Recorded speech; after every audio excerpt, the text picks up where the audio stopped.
नमस्कार, मी गौरी सूर्यवंशी. एस मराठीमध्ये आपलं स्वागत. वळूया आजच्या बातमीकडे.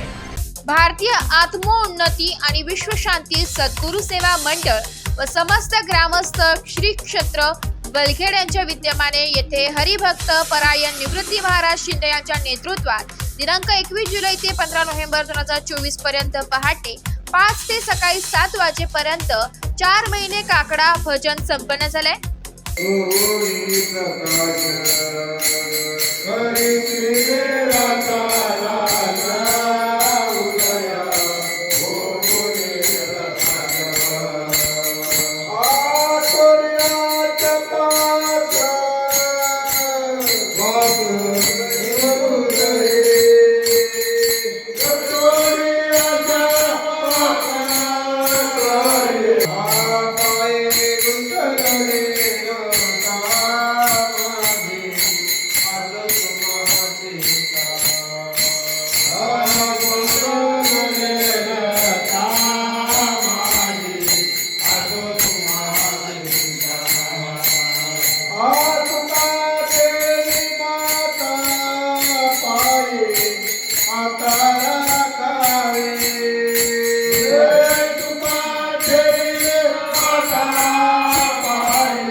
श्री क्षेत्र वलखेड येथील दक्षिणमुखी हनुमान मंदिरात गुरुपौर्णिमा ते त्रिपुरारी पौर्णिमेपर्यंत 4 महिने हरिभक्त परायण निवृत्ती महाराज शिंदे यांच्या मार्गदर्शनाखाली सुरू असलेल्या काकड आरतीमुळे येथील वातावरण भक्तिमय झाले असून येथील ग्रामीण भागात काकड आरतीची परंपरा अनेक वर्षांपासून सुरू आहे. येथील हनुमान मंदिरात गुरुपौर्णिमा ते त्रिपुरारी पौर्णिमेपर्यंत काकड आरती दरवर्षी पहाटे 5 वाजेपासून 7 वाजेपर्यंत होत असते.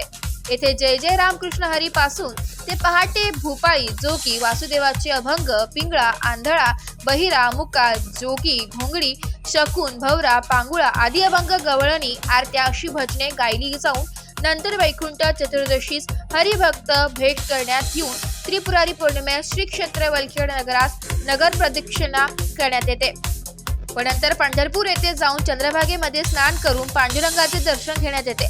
पंढरपूर नगर प्रदक्षिणा करण्यात येते. अशा रीतीने काकड आरतीची सांगता होते.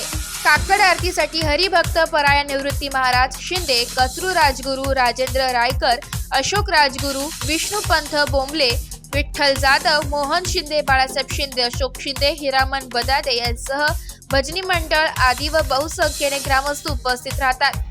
एस मराठी न्यूज साठी प्रतिनिधी नारायण राजगुरू, दिंडोरी, वलखेड. अशाच नवीन ताज्या घडामोडी जाणून घेण्यासाठी आमच्या एस मराठी न्यूज चॅनलला लाईक करा, शेअर करा, सबस्क्राईब करा आणि बेल आयकॉनला क्लिक करायला विसरू नका.